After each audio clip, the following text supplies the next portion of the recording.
మాట తప్పని మడమ తిప్పని నాయకురాలుగా 2004లో తెలంగాణ రాష్ట్రం ఇస్తా అని 2014లో రాష్ట్రం ఇచ్చిండ్రు. మరి అలాంటి నాయకురాలు తుక్కుగూడ రంగారెడ్డి జిల్లాలో 6 గ్యారెంటీలను ఇస్తే ఆమె వారసులుగా కాంగ్రెస్ పార్టీ అధ్యక్షుడిగా మీ బిడ్డగా 6 గ్యారెంటీలను అమలు చేసే బాధ్యత నాది. అందుకే ఈరోజు ఆడబిడ్డలకు ఆర్టీసీలో ఉచిత ప్రయాణం ఇచ్చి 2500 కోట్ల రూపాయలు ఆర్టీసీకి చెల్లించడం, రాజీవ్ ఆరోగ్యశ్రీని 5 లక్షల నుంచి 10 లక్షలకు పెంచడం, పేదవాడు నిలవడానికి నీడ, ఊర్లో ఆత్మగౌరవం ఇందిరమ్మ ఇల్లు, 4.5 లక్షల ఇండ్లను పేదవాళ్లకు 10,000 కోట్లతో మంజూరు చేసి ఇవాళ పేదవాళ్లను ఆదుకునే ఇందిరమ్మ ఇళ్లను మంజూరు చేసినాం. ఇదే కాదు, ఆడబిడ్డలకు కట్టెలపై కష్టాలు తీర్చాలని, వాళ్ళ కన్నీళ్లు తూడవాలని 1,200 రూపాయలు ఉన్న సిలిండర్ను ఇవాళ 500 రూపాయలకే ఆడబిడ్డలకు ఇంటి దగ్గర ఇచ్చి ఆడబిడ్డల కన్నీళ్లు దూర్చే బాధ్యత ఇవాళ ఈ ప్రభుత్వం తీసుకున్నది. ఇదే కాదు, వ్యవసాయానికి ఉచిత కరెంట, భూమి లేని పేదల సంగతి మీరు పట్టించుకోరని పాదయాత్ర సందర్భంగా అచ్చంపేట నుంచి హైదరాబాద్ వరకు నేను పాదయాత్ర చేసినప్పుడు పేదలు వచ్చి నాకు చెప్పిండ్రు.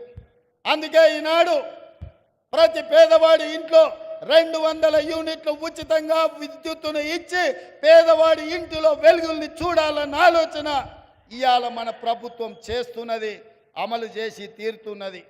అదేవిధంగా మిత్రులారా, రైతు రుణ మాఫీ పార్లమెంటు ఎన్నికల్లో ఓ సన్నాసి దూలం లెక్క పెరిగిండు కానీ దూడకున్న బుద్ధి కూడా లేదు. సవాలు విసిరిండు, నువ్వు 2 లక్షల రూపాయల రుణమాఫీ చేసి చూడు అని. నేను చెప్పిన ఆగస్టు నెలలో తప్పకుండా 2 లక్షల రూపాయల రైతు రుణమాఫీ చేసి రైతుల రుణం తీర్చుకుంటా అని సవాలు విసిరి ఆగస్టు రాకంటే ముందే 1,00,000 రూపాయల రైతు రుణమాఫీ చేసి పేదవాళ్ళ ఖాతాలో 6,093 కోట్ల రూపాయలు ఇప్పటికే వేసిన.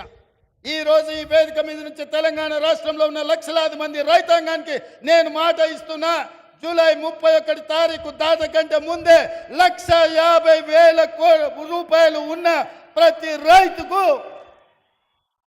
మళ్ళీ 2వ విడత ఖచ్చితంగా 30 తారీఖు జూలై దాటకంటే ముందే 1,50,000 రూపాయల మీ బాకీని చెల్లించి రైతు రుణం తీర్చుకుంటా అని చెప్పి ఈ కల్వకుర్తి గడ్డ మీద నుంచి నేను మాట ఇస్తున్నా.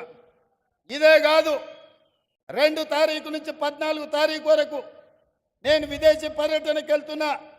వచ్చిన ఎంబడే 2 లక్షల రూపాయల వరకు రైతులకున్న రుణాలను మొత్తాన్ని ఆగస్టు నెలలో పూర్తి చేసి మీకు ఇచ్చిన మాట నిలబెట్టుకొని తెలంగాణ రైతాంగం యొక్క రుణం తీర్చి మీ రుణము తీర్చుకునే బాధ్యత ఇచ్చినందుకు మీకు కృతజ్ఞత చెప్పుకునే అవకాశం ఆగస్టు నెలలో నేను తీసుకుంటాను తెలియజేస్తున్నా.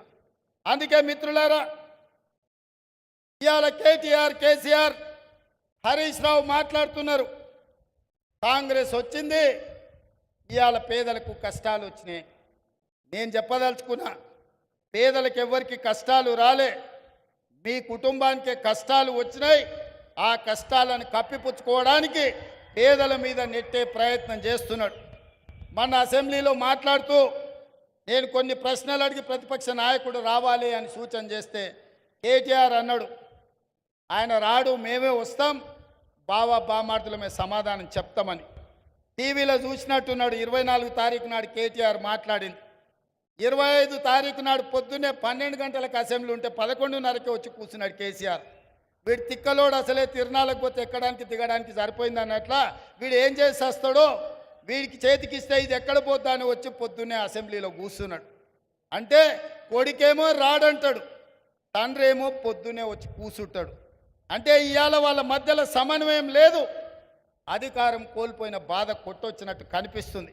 అదే కాకుండా మన ఆయన మేడిగడ్డ గోదావరి ప్రాజెక్టులను పరిశీలించడానికి పోయిండు.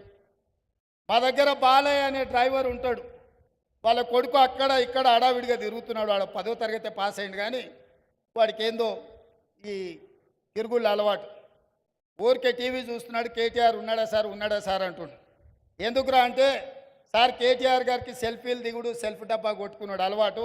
అసెంబ్లీలో నోరు జారుతాడు. ఆడ మేడిగడ్డ గోదావరి జిల్లాల కాలు జారిండు అనుకో, అండ్లబడి కొట్టుకపోతే లేనిపోని పని అవుతుంది అన్నాడు. మరి ఏం చేయాలంటే ఇది కూడా కష్టమే సార్. ఆయన నీళ్ళలో కొట్టుకపోతేనే కుటుంబానికి విషాదం, బయటికి తీస్తేనేమో ఇది రాష్ట్రం మొత్తానికి విషాదం అవుతుంది. ఎందుకంటే ఈ తెలంగాణను తెగ నమ్ముకుంటారు వాళ్ళ కుటుంబం అని. అందుకే ఈరోజు ఈ తెలంగాణ రాష్ట్రంలో ప్రజలని వంచినందుకు 2023లో ప్రభుత్వానికి రాకుండా ఓడగొట్టి